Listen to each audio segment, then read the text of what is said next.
अस्सलाम वालेकुम नाजरीन, मैं हूं आपका मेज़बान ज़ैन अब्बास और आप देख रहे हैं हमारा चैनल ख़बरदार 24 नाजरीन, अमरीकी फ़ौजी ख़ुदकुशियाँ कर रहे हैं।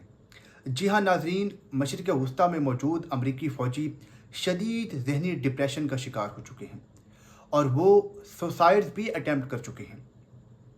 ये ख़बर कोई मेरी ज़ाती ख़बर नहीं है और ना ही कोई एग्जैजरेशन है, बल्कि ये ख़बर उनके अपने न्यूज़ चैनल वाशिंगटन पोस्ट ने दी है। अमरीकी हुक्काम ने यूएसएस अब्राहम लिंकन को उस पर मौजूद फ़ौजियों समेत वापस बुला लिया है और उसकी जगह पर यूएसएस जॉर्ज वाशिंगटन को भेजा है। अमरीकी हुक्काम के मुताबिक ये किसी टेक्निकल ख़राबी की वजह से किया गया है, लेकिन वाशिंगटन पोस्ट के मुताबिक असल कहानी कुछ और है। वाशिंगटन पोस्ट की रिपोर्ट के मुताबिक यूएसएस अब्राहम लिंकन पर खुराक और अशियाए ज़रूरिया की शदीद कमी हो चुकी थी और इसके अलावा वहाँ पर मौजूद फ़ौजी कई महीनों से अपने घर छुट्टियों पर नहीं गए थे। वो फ़ौजी ज़हनी तौर पर इस हद तक डिप्रेशन में चले गए कि उनमें से बहुत से फ़ौजियों ने ख़ुदकुशी की भी कोशिश की, मगर वहाँ पर मौजूद बाकी लोगों ने उन्हें बचा लिया।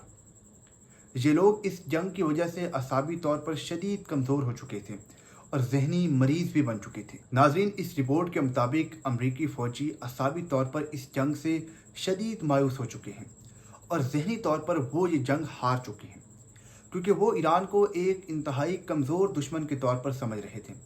लेकिन ईरान इनकी तवक्कुआत से, इनके अंदाज़ों से बिल्कुल मुख्तलिफ निकला।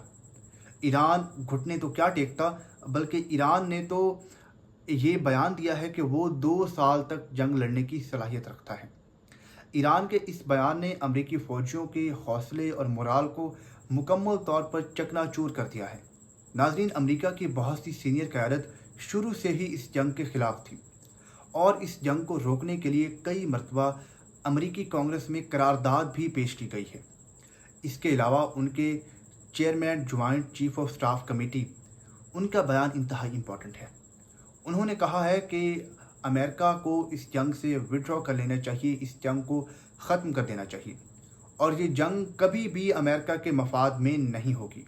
नाज़रीन, इन चीज़ों से अगर अंदाज़ा लगाएं या अगर हम डॉट्स को मिलाएं तो इससे अंदाज़ा होता है कि शायद अमेरिका फेस सेविंग चाह रहा है और वो जल्द इस जंग को ख़त्म करना चाहता है। कमेंट सेक्शन में अपनी कीमती राय का इज़हार ज़रूर कीजिए। अल्लाह ने के बाद।